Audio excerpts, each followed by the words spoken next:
Hi, my name is Mark Dowds. I'm the founder and CEO of a technology company called Responsible, based in Belfast, Northern Ireland.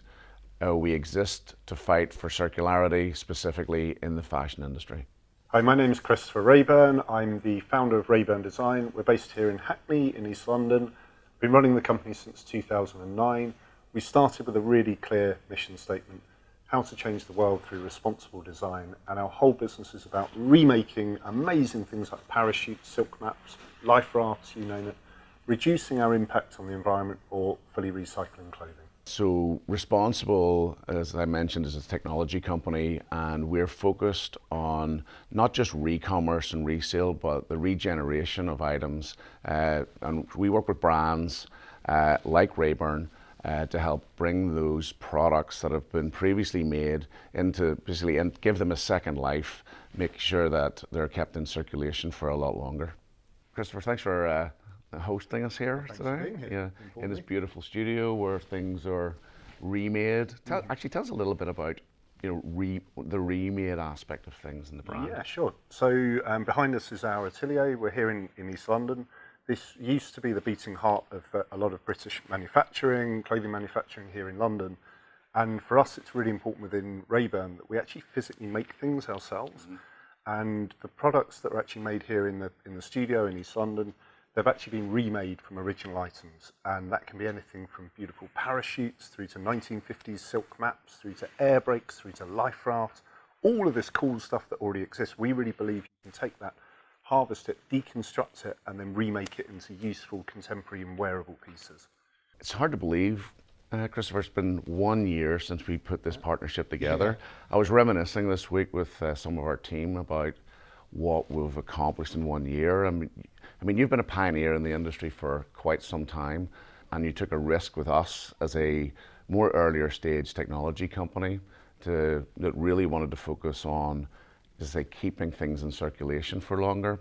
And so by partnering with us, you inspired many others. So now we're ramping in about a dozen more brands that want to become more responsible and take accountability really for the products that they've manufactured, not just in the second life and resale, but also we're working with them as well on repair and so on. So we're like your studio here, we have the same.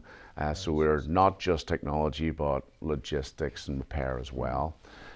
We partnered a year ago, but you've been doing this for a lot longer, and you referred to yourself as responsible before we ever met. So it gives a little bit of a history on that, Christopher. Yeah, I mean, it's interesting for me now, because I started Raeburn back in 2009.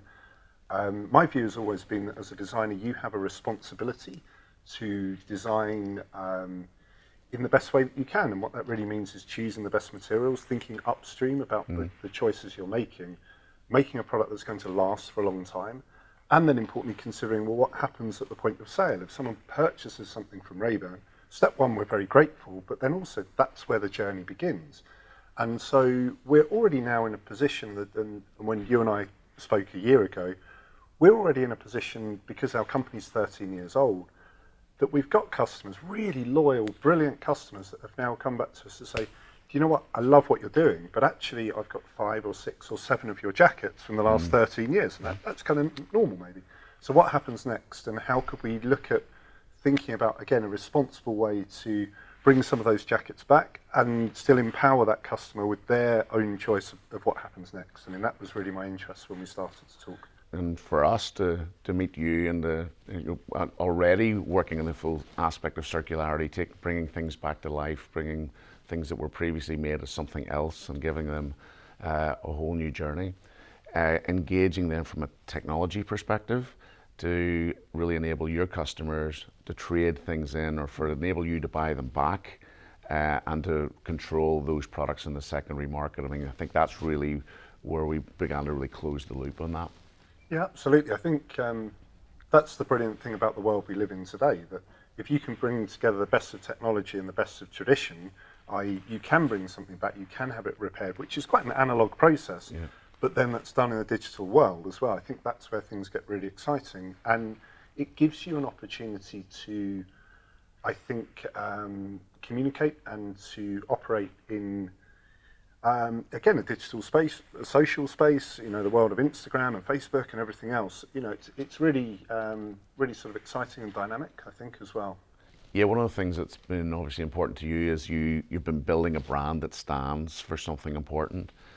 And then when you get to secondary markets, often brands lose control of where they're sold on platforms, and there's no appreciation of what's been put into that. So in starting to work together, us learning how you work and what you value in your brand, have you seen a little bit of an extension or halo from that? Yeah, I think absolutely. You're right to highlight that. It's an interesting thing, even as a designer, as a brand. Over the years now, we've created tens of thousands of pieces, and each one of those things we've put a lot of dedication into making. And again, the choices that have gone into those materials, hardware, and importantly, the design itself. At every stage, you're trying to do the best thing that you possibly can, and then importantly, that product's being sold because it's appealed to someone. And then what happens after that is actually kind of quite a fragmented and detached experience as a designer. So the exciting thing now is to actually see items coming back to responsible that might have been out in the world for 6-7 years, and to almost have imagined or part seen that journey, and then importantly had the opportunity to see those things represented to the world in a really elevated way. And I think what you guys have been doing well is very much around the cleaning processes, repairs if it's needed, and then the photography and everything else that at each stage, again, has put that same dedication that we put in all those years ago back into that piece to get it back to the best possible position it could be. Yeah, absolutely. For us, the thrift world has existed and will continue to exist, but to work with a brand and to keep that elevated and to give the experience to someone else who wants to maybe get into the brand at maybe a little bit of a lesser price point, but still have the premium look and feel, has been really, really important for us. And it's important, right? Because you're not talking about super affordable products. These are still premium products, and there should be an appreciation, again, of the work that went in originally, and importantly, the value that those pieces still have. So it's really important to push that side of things, I think. So the technology that we've been building and providing for brands like Raeburn enables the brand to offer their customers the ability to trade something in against something of a next season. So Christopher, tell us what's the experience like when someone arrives on your website or when someone wants to trade something in? Yeah, it's remarkably simple. They can see straight away when looking at a product what the value of that product might be at end of life. So that's really important already to know, okay, cool, well, if I'm buying this hoodie at 125 or whatever it may be, even once I've worn it, well, here's what it's going to be worth at the end of that journey. And then you also know, well, I've already maybe got one of those hoodies, or it's already that opportunity to potentially trade that item in and get that value off the new piece as well. So the great thing, it's completely transparent. I think it's very clear, whether that be if you're looking online, obviously through the app, or indeed, on your MacBook or whatever at home. So I think, for me, it's a really important part of this conversation. The interaction has to be simple, has to be understandable, and people have to get it. Our job is actually to make, again, I think, hopefully very good creative decisions for customers, right? Everything that we can do to make their lives easier and to make positive choices, that's good news. Yeah, I think that's a really important piece that you say make it easy, because I think people have closets stuffed full of stuff, and then we continue as brands to manufacture more and more every year, where if we can unlock more of what's in the closet, similar to the automotive market and really beginning to expand, you realize that the secondary market could be significantly even bigger than the primary. Absolutely, yeah. So I think it's one of the... And importantly, as we continue to have this, let's face it now, a real issue with dwindling resources, there's going to be even more value in those original pieces that actually were made with the most premium materials and everything else. Long term, we're going to be mining landfills to extract synthetics, right? So you then think, wow, okay, what's that going to be doing with the clothing market if there's already all of these things that already exist, right? This is quite an abstract thought, but it will happen. So the more we can do now to keep things in circulation and do things in a meaningful way, it's only going to help. And what do you think brands should be considering whenever they're manufacturing something from a componentry piece for a second life, end of life? What are some of the important pieces in there? Well, I mean, for me, I'd answer that almost by saying, keeping things really simple. If we as an industry could basically keep things in pillars, it would really help. And what I mean by that is within Raeburn, we make remade products. They're already made from something that already exists, and we already offer free repairs for life. We do everything we can to keep that thing essentially enduring. We do natural products that in theory could go back to the earth.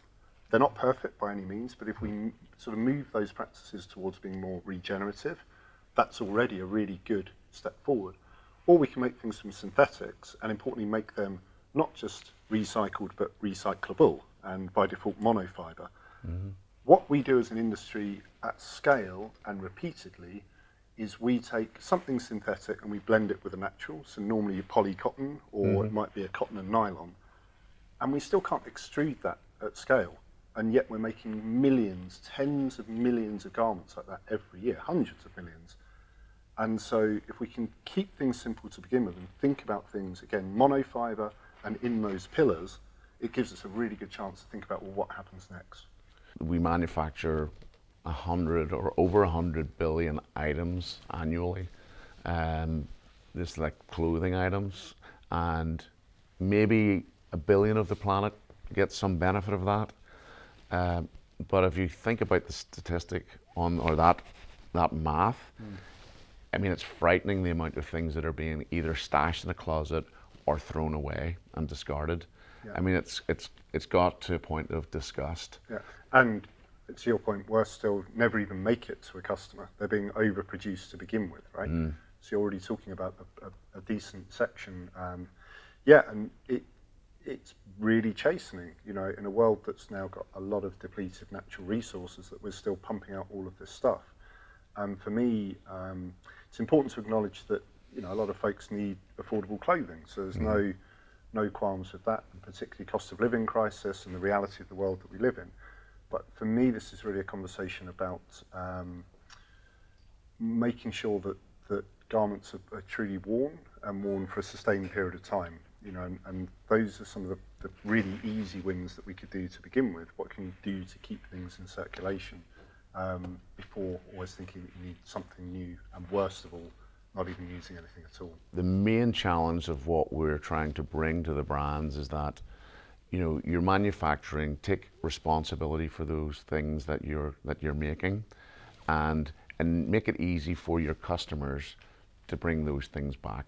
You know, give them an incentive, give them a financial incentive to trade it in, but obviously to keep it in rotation, because if that's happening, then eventually our hope is that we manufacture less, where brands can still benefit financially from those second life items. A, it makes perfect sense, it's common sense, and then B, there's another element to this, that absolutely government legislation will be going this way in the future anyway. So any brands looking to future-proof themselves towards those changes in legislation should be thinking about these things anyway. We will be at a point where it doesn't matter where you purchase a product from any brand, you'll be able to know, okay, where that was made, the materials, of course, that have gone into it, and then importantly, what happens next. So I think what you guys are doing at Responsible is actually, it's a pathfinder, but then it's also a framework for the future for people to already be making sure they're on the right track, I'd say, to consider what happens next.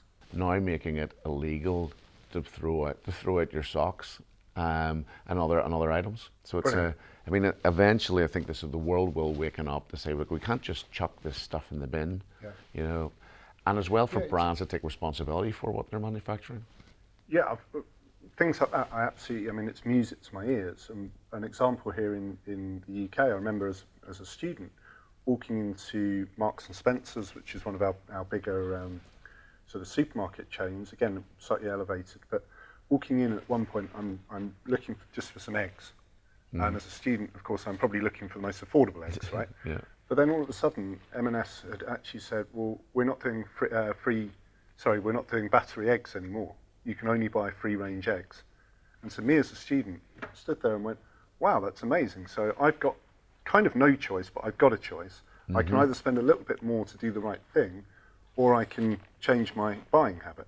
And I think sometimes that's what we need to be doing. You know, brands, governments, you know, we need to make some pretty bold decisions. And if it's saying, well, you can't throw away your socks, brilliant. It's waking people up and it's making people think differently. So if we have a call for action, the one piece I'd love to be calling out is that go into your closet, consider what's there, consider what you really need, and get those things out and get them into rotation. It's not throw them away. We don't want to see anything in landfill, but find the right solution to bring them back. If you're working with the brands that we'll work with, they'll be able to take those back, and you'll be able to have a financial benefit from that as well. Our handles on the screen. We'd love to be hearing from you. We'd love to learn from you if you've got anything else that you'd like to share back to us and feedback. But we've open channels. To begin with, buy well, you know, considered choices, responsible choices, and then absolutely do everything you can to keep that garment being worn, repaired if it needs to be, given on and importantly rotated.